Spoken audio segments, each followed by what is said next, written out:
Hello everyone, what is up? Welcome back to another episode of Killer Instinct, you guys. Thank you so much for joining us today. If you are new here, hi, my name is Savannah and I'm your host of Killer Instinct. Before we get started, make sure you go ahead and hit that subscribe button. That way you never miss an episode. We post every single Wednesday on the podcast and then again every Thursday on YouTube as well, and you're not going to want to miss that. Now, as you guys can tell by the title of today's episode, today we are discussing the tragic and brutal murder of Taylor Wright.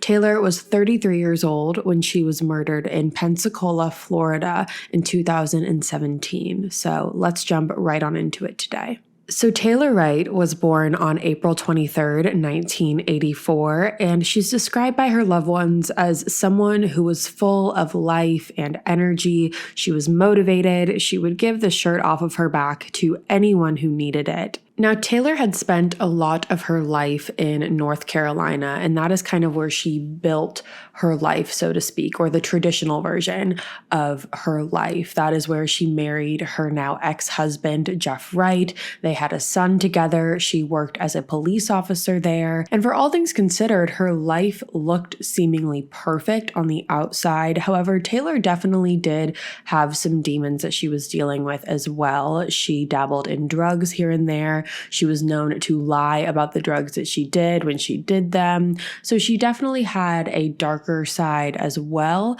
However, again, from the outside, you would never know. She had the husband, she had the baby, she had the job. She really was, for all things considered, living a quote unquote perfect traditional life. Now, regardless of how traditional and perfect their life looked, Taylor and Jeff decided that they were going to get a divorce. And once they did this, Taylor decided that she wanted to get out of North Carolina. She wanted to start somewhere fresh. So she ended up going to Pensacola, Florida. Now, like I said, when moving to Pensacola, Taylor wanted a fresh start. She at the time was working as a private investigator, so she retired from her job as a police officer to move over to a PI, and she was dealing with her divorce with Jeff. And like most divorces, it wasn't necessarily the cleanest or the easiest. Her and Jeff would fight a lot about finances as well as the custody of their son. That was also a big source of their arguments as well. So they were going through, the court system and legal system to try and settle this divorce amicably. Now, if you've never heard of Pensacola, Florida before, which is where Taylor ended up moving to, Pensacola is a city in the western part of Florida. And in 2017, when this all took place, Pensacola had a population of about 52,000 people. It very much is a beach town. It has a very fun vibe. A lot of people go there all the time to, spring break and summer and things like that. So it was definitely a fun place to live. And when she got there, she was really able to kind of start fresh, which is exactly what she wanted. She ended up meeting her girlfriend there. Her girlfriend at the time was named Casandra Waller, and the two of them met on a dating app. And the two of them even began living together. So their relationship, while they hadn't been together that long, was seemingly pretty serious. Now, even though Taylor moved to Pensacola, it does not mean that her issues with her divorce stayed in North Carolina when she left. She definitely was still dealing with them when she moved to Pensacola. And shortly before she went missing, which was in September of 2017, Taylor ended up taking out $100,000 from her and her ex-husband's joint bank account. So she was not supposed to do this at all. This was not something that her and Jeff had agreed upon. This is something that she did without telling him. And the reason that she did that was because the two of them had argued over finances for so long. And she essentially was just trying to keep that money away from him. And that was the easiest way to do it, was to just cash all of it out. Now, when she got the $100,000, she ended up giving it to multiple of her friends. And the reason that she did this was because she didn't want to have the entire $100,000. She thought it would be easier and safer if she dispersed the $100,000 off to to multiple of her friends. That way she would know where it was and she wouldn't have all of this money on her at once. And it also made her look less guilty if she was to get caught, because she wouldn't be caught with the $100,000 because she didn't have all of the $100,000. So she dispersed it amongst her friends. And one of these friends was a woman named Ashley Britt McArthur. And Ashley and Taylor had known each other for a little over a year at that point, and Ashley was definitely one of Taylor's closer friends in Pensacola. Taylor hadn't lived in Pensacola for too long at the time that she met Ashley, so Taylor and her got along pretty well, and she definitely was one of Taylor's closer friends, clearly, because she gave Ashley about $34,000 out of the $100,000 that she took out. And the deal was that Ashley was going to take that money and put it in a safety deposit box in the Wells Fargo bank that she had an account in. So once she put it in the safety deposit box, the plan was that it would stay there until Taylor needed it again. Now, if you don't know what a safety deposit box is, safety deposit boxes are inside of a bank and they are basically there to store your valuables. And it could be either at a bank or a credit union. In this case, it was at a Wells Fargo bank. So that is what a safety deposit box is. And that was where the money was going to be kept. And the plan was that it would be kept in there until Taylor needed to get it out again. However, this didn't necessarily go according to plan, because it got to the point where Taylor would ask Ashley for the money, say that they should go get it together, and every time they made plans to get the money, Ashley would either bail or make an excuse as to why she couldn't go, and really kept trying to push off getting Taylor her money. And this in turn caused Taylor a lot of stress, as it would most people. We're talking about $34,000. That is a lot of money. And it was frustrating to Taylor because she didn't understand why Ashley was keeping her money hostage. And the day before Taylor went missing was September 7th of 2017. And that night, Taylor and her girlfriend Casandra had gone out to dinner together. And Casandra said that she remembered at that dinner, Taylor expressed her frustration and her stress because Ashley was withholding this money from her. Taylor felt like something really wasn't right, that something had gone wrong. And Taylor also said that she felt like she was in a really awkward and uncomfortable position with someone that she thought was her friend. Now, Casandra said that she reassured Taylor that everything would be fine and everything would be worked out. Even though it was a stressful situation, it would be resolved, because the next day, on September 8th, Taylor and Ashley had plans to go to the safety deposit box at Wells Fargo together so they could retrieve the money. Because remember, Ashley was the only one who could get into the safety deposit box. So that's why Ashley had to go with Taylor. The afternoon before the 8th, so on September 7th, Taylor was texting Ashley basically confirming their plans and saying that they had to go at a specific time because the bank was going to close. And so basically, Taylor was just confirming her plans with Ashley, and Ashley confirmed them back. Now, the next day, which was September 8th, 2017, Casandra said that her and Taylor woke up like any other day. Casandra got ready for work. She worked at a school as a teacher, and she said that she gave Taylor a hug and a kiss goodbye, and she walked out her front door. When she walked out her front door, she said that Ashley was sitting in her car in the driveway waiting to pick Taylor up so they could go to the bank together. Casandra said that she greeted Ashley, said that she hoped that the two of them had a good day. She got in her car and she drove away. But little did Casandra know that that would be the last time that she would ever see Taylor again. Now, later that day on the 8th, Casandra got a phone call, and the phone call was actually from Ashley. And when Casandra got on the phone, Ashley had told her that her and Taylor, instead of going to the Wells Fargo bank, decided to go to Ashley's family's farm that was located in East Milton, which was about 25 minutes away from Pensacola. Now, when Casandra heard this, she was very confused because she knew how important it was to Taylor that Taylor got that money back. And now Ashley is sitting here saying that they they aren't going to go to the bank at all, and instead they're going to go ride horses in East Milton. Ashley told Casandra that Taylor was very emotional that day. She was dealing with a lot of stress from the divorce, and she really just needed to blow off some steam. And again, Casandra just really had a bad feeling about all of this because it didn't make any sense. The core of Taylor's stress came from the fact that she didn't have this money. And so instead of going and getting the money, but the only person she could get the money from, she was going to go ride horses. It just didn't make sense. However, Ashley insisted that in being one of Taylor's best friends, she knew what was best for her and that this was going to be really good for her just to, get out in nature and blow off some steam. However, once they got off the phone, Casandra began to text Taylor. The last time that Casandra had actually heard from Taylor was at about 11:45 p.m. And after she got off the phone with Ashley, she started texting her and calling her. However, she wasn't receiving any response, and she didn't receive a response until about 7 p.m. that night when she got a text from Taylor that said, quote, "I'll call you later. I'm not angry with you, and I should have called, but I just need to think. I am trying to get my life organized and on track." End quote.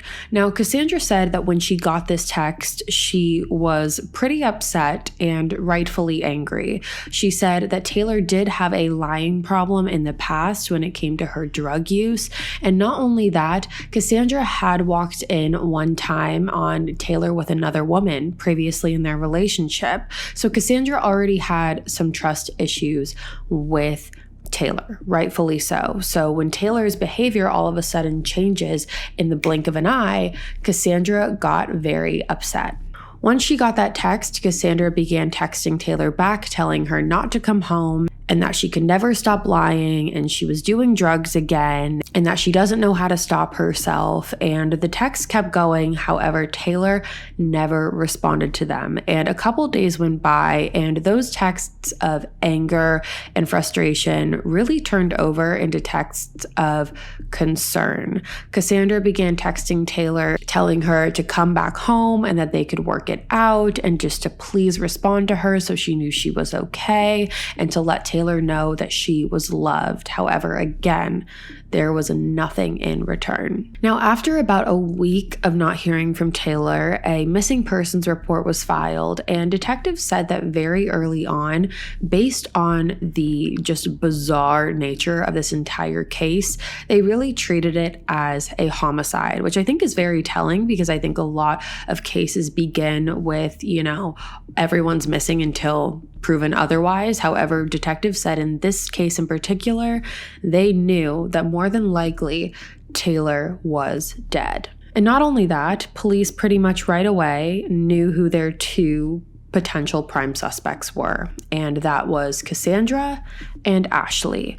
Now, the reason that Casandra was brought up, again, we've seen this in so many cases in the past, Casandra was in Taylor's inner circle. She was the person that Taylor saw the most. She was the one that was dating Taylor, and so authorities had to bring her in for interrogations and questioning. They searched all through Cassandra's house that she shared with Taylor, and in her interrogations, Casandra is visibly upset, and she's saying that she didn't do anything wrong, but police kept questioning, saying, "Do you know where she is? Do you know who did this to her? If you knew, would you tell us?" So they weren't holding back. They were trying to get to the bottom of it for sure. And in each interrogation that Casandra did, she was visibly upset. I can't stress that enough. However, regardless of that, she was still answering all of the police's questions in a very serious manner. She was trying to really help them get to the bottom of this, even though she was a little insulted that they ever questioned her to begin with. So that was Cassandra's demeanor and approach. However, when it came to Ashley's interrogations,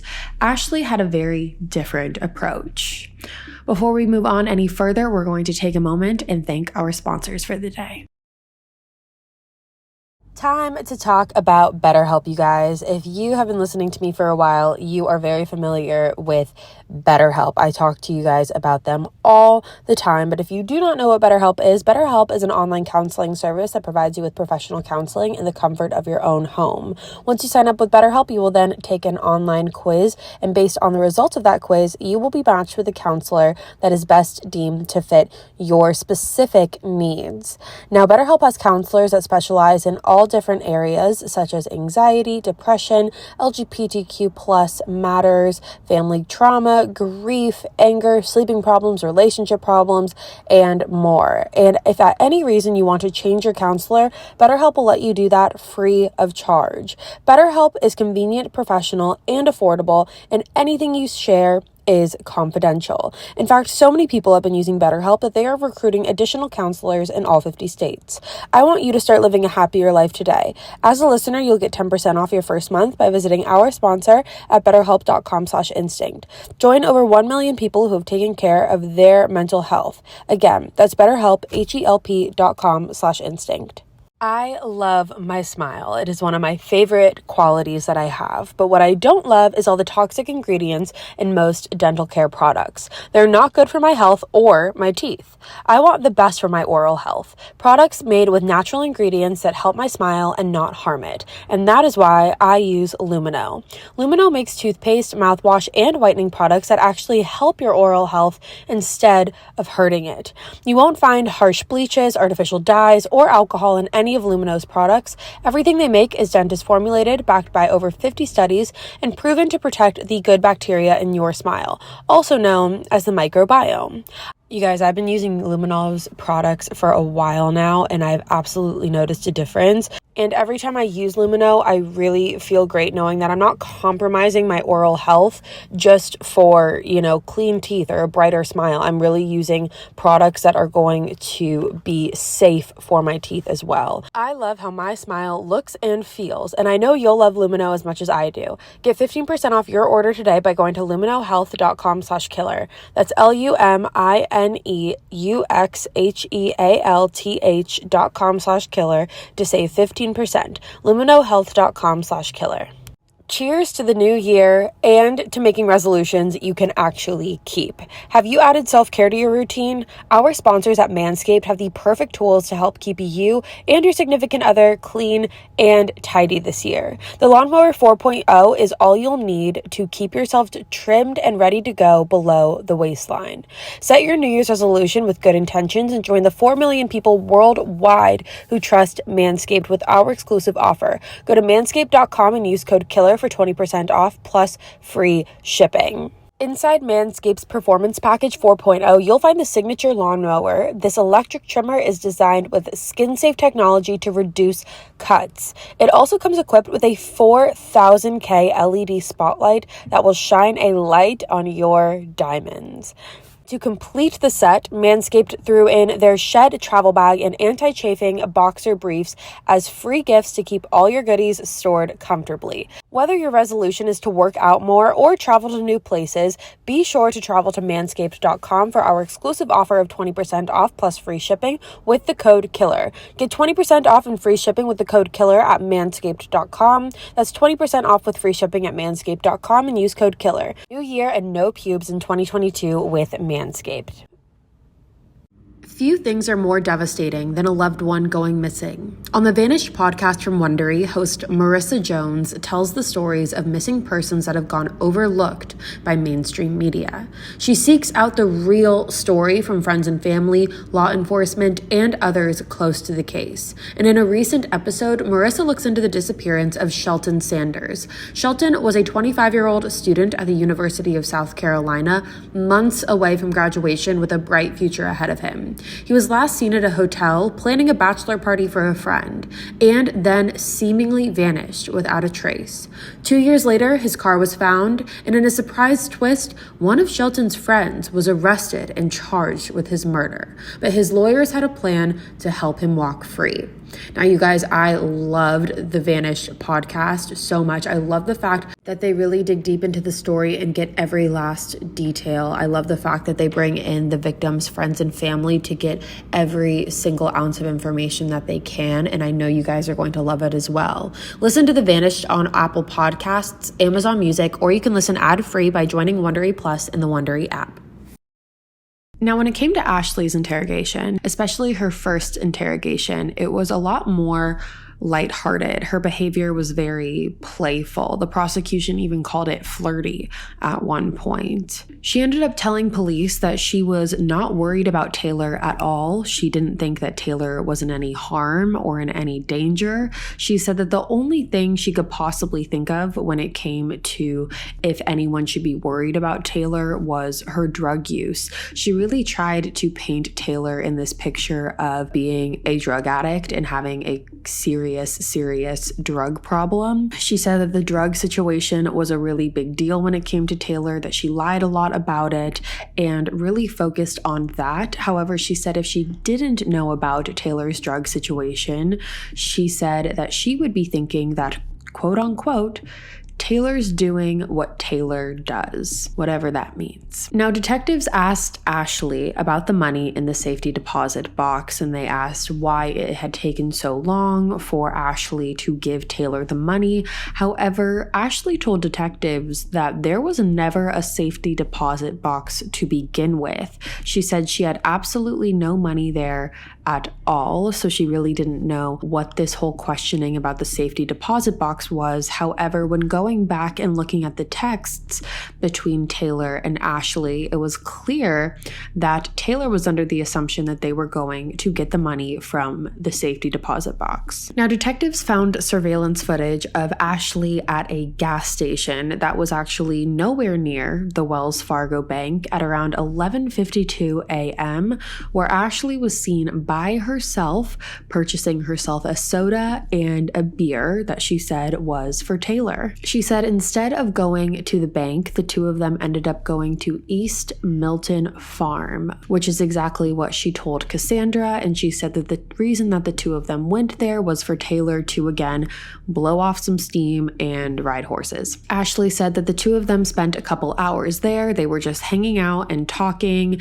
and after that, Ashley then drove the two of them back to Ashley's house, where Taylor then ordered herself an Uber and left, saying that she was going to go to a bar to just grab a beer. So detectives then took that statement that Ashley made and did some digging with it. They decided to look into Taylor's Uber ride history, and that is where they discovered that Taylor actually hadn't used Uber in months, and that was the only rideshare app that she used, so it's not like she was using, Lyft or anything like that. She hadn't used Uber in months, so this whole story that she ordered an Uber and left now went out the window. Now, something else that stood out to police in this case was how obsessed Ashley was with it for someone who seemingly was not worried about Taylor and her whereabouts. Ashley would continuously try and keep up with this case. She was calling detectives daily, asking if there were any updates, any new leads, asking if police had looked in certain areas. At one time, she even suggested that police look in alleyways because that is where the drug addicts hang out. It was around this time that police also looked into the cell phone records and the cell phone pings from both Ashley and Taylor's cell phones. And when they did that, they saw that Ashley and Taylor's phones showed them not going to East Milton Farm like Ashley said that they did. However, instead, they showed both of the phones going to Britt Road, which I will post a picture on the YouTube version for you to understand where these places are in reference to where Pensacola is. However, if you're listening to me on the podcast, basically East Milton was 25 minutes northeast, and Britt Road, which was also another farm, was 25 minutes northwest. So they were basically in two totally opposite directions.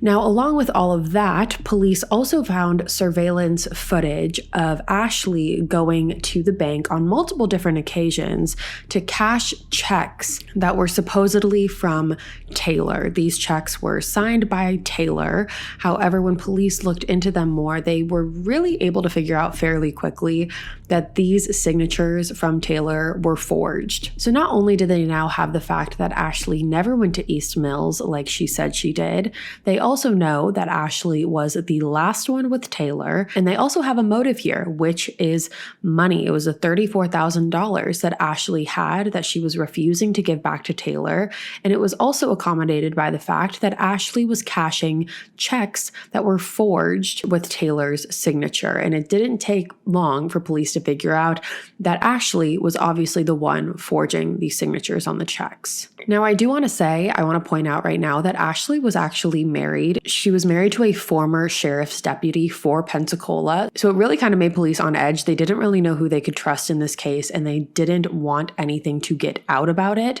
So they really kept it under wraps because they didn't know who Ashley had connections to in the department. Now, in early October, Ashley was brought in for another interrogation. However, what police knew that she didn't was that this would be their last interview with Ashley. And in comparison to the first interview that they did, like I said, Ashley was very playful, almost flirty.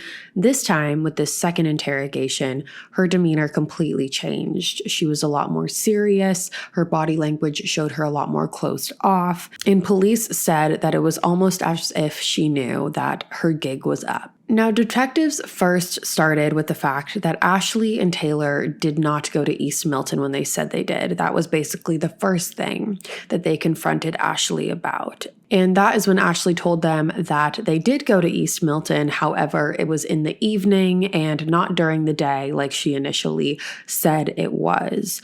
When police then confronted her about the forged checks, Ashley really didn't have too much to say about that. In fact, her response when asked if she had forged those checks or if she remembered forging those checks, she said, "Probably not." So then detectives asked what she was doing at Britt Road. They said that they had both of their phones pinging at Britt Road, what was at Britt Road.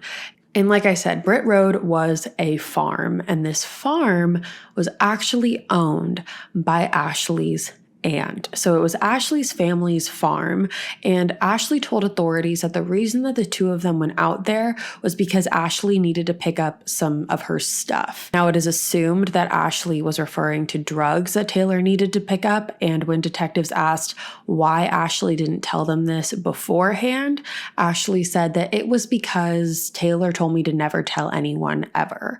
However, you would think if your really good friend goes missing, even if they told you, don't tell anyone about this, if they go missing that same night, you probably would put that to the side and maybe decide to tell someone. Now, at this point, Ashley knew that there wasn't much more that she could do to save herself in this situation. So this is when she decided to ask for an attorney, and the interview was over. Now, that was on the morning of October 19th of 2017.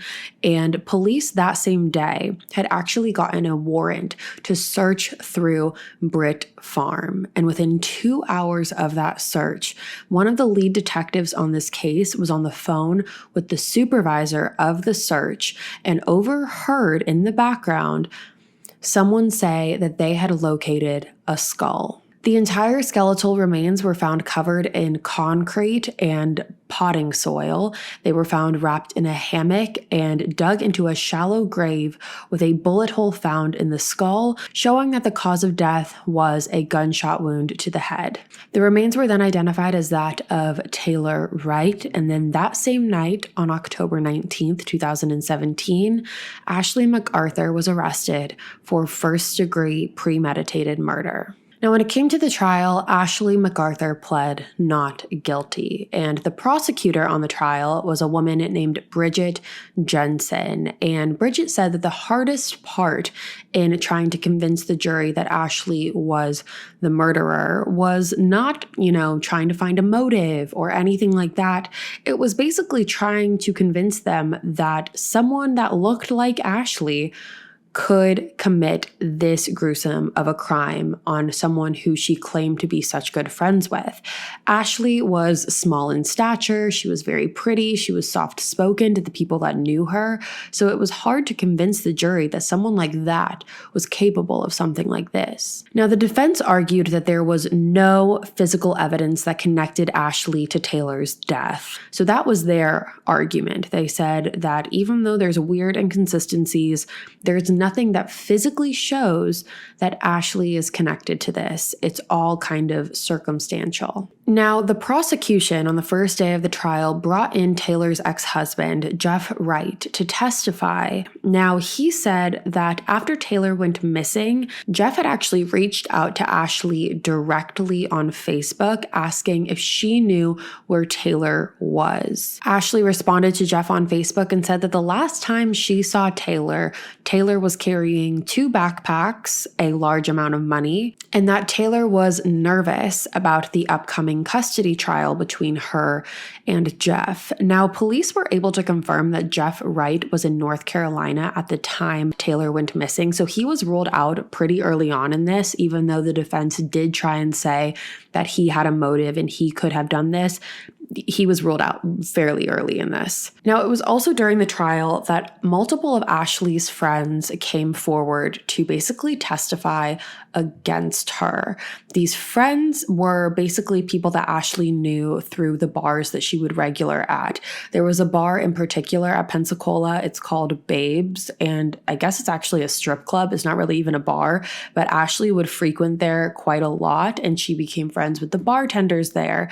And the bartenders and her other friends there basically said that on the night before Taylor went missing, Ashley was openly talking about the fact that Taylor was a terrible person and that the world would be better without her in it. And she also said that she was planning on spiking Taylor's beer with cocaine to get her to overdose.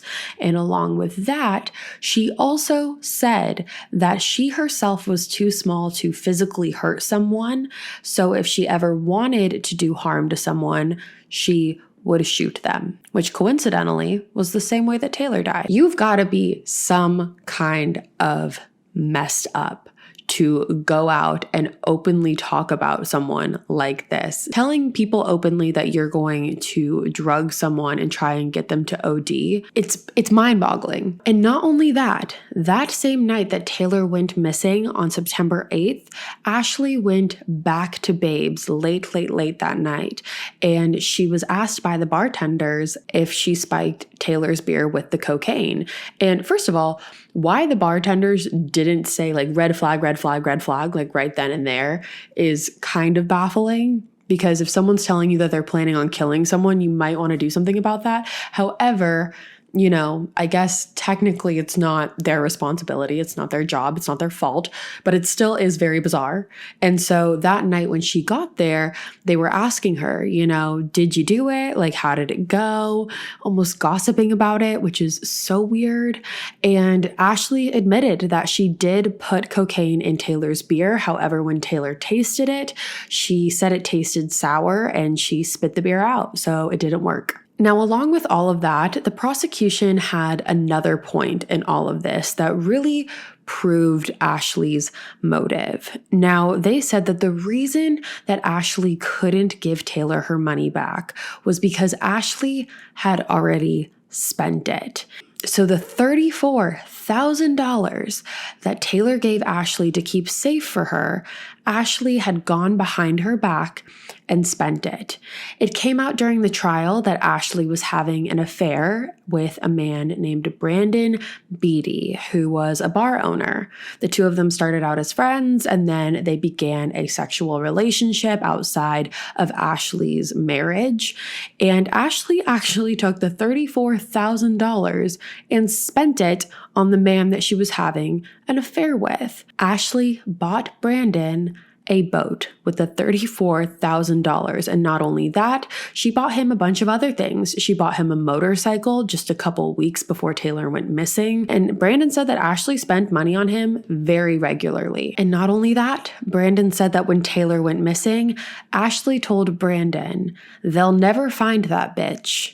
she's gone. Now, the trial also showed surveillance footage of Ashley going to Home Depot the day that Taylor had gone missing. The store clerk working at Home Depot at the time that was helping Ashley was actually called to testify, and he said that when Ashley was at Home Depot, she asked him for fast-setting concrete, so basically concrete that dries really fast. And not only that, she also purchased potting soil. Coincidentally enough, the two things that were found to conceal Taylor's body. Now, the defense argued that Ashley had a back problem, and her mom testified to confirm that Ashley would never pour a 50-pound bag of concrete because she never wanted to do anything to injure her back. However, when you look at it in the grand scheme of things, I think Ashley would take the back pain rather than be caught with murder. So I think it kind of is a toss-up right there. Along with that, they argued that the concrete Ashley purchased was not the same kind of concrete that was found covering Taylor's body. However, there was no real way. They couldn't really prove that here or there, so there was no proof on that.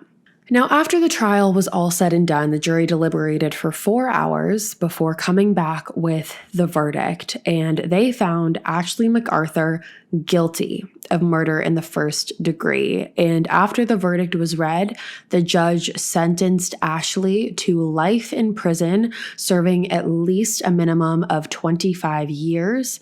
And the trial was in 2019, and Ashley is currently serving her sentence at the Lowell Correction Institute, located in Ocala, Florida. So that, my friends, is the case of Taylor Wright. And, you know, it's one of those cases where you sit there and you think you can't trust anyone, because here Taylor was, you know, giving money to a friend, which I think there is a little bit of a why would Taylor give that much money to Ashley? But regardless of whether or not she did, it doesn't justify Ashley murdering Taylor. So regardless of Taylor giving her the money or not, it doesn't equate to her getting her life so brutally and tragically ended by someone she thought she could trust. Clearly, if Taylor is giving Ashley $34,000, she thought that she could trust her with it, and clearly she was wrong. I'm really interested to see what you guys have to say about this one. And with that being said, you guys, that is all for me today. Thank you so much for tuning in to another episode of Killer Instinct. Again, if you're new here, hi, my name is Savannah, and I am your host of Killer Instinct. Make sure you go ahead and hit that subscribe button. That way you never miss an episode. We post weekly here every Wednesday on the podcast and every Thursday on YouTube. I will be back in a couple days with a brand new one for you guys. And until then, stay safe. Bye, guys.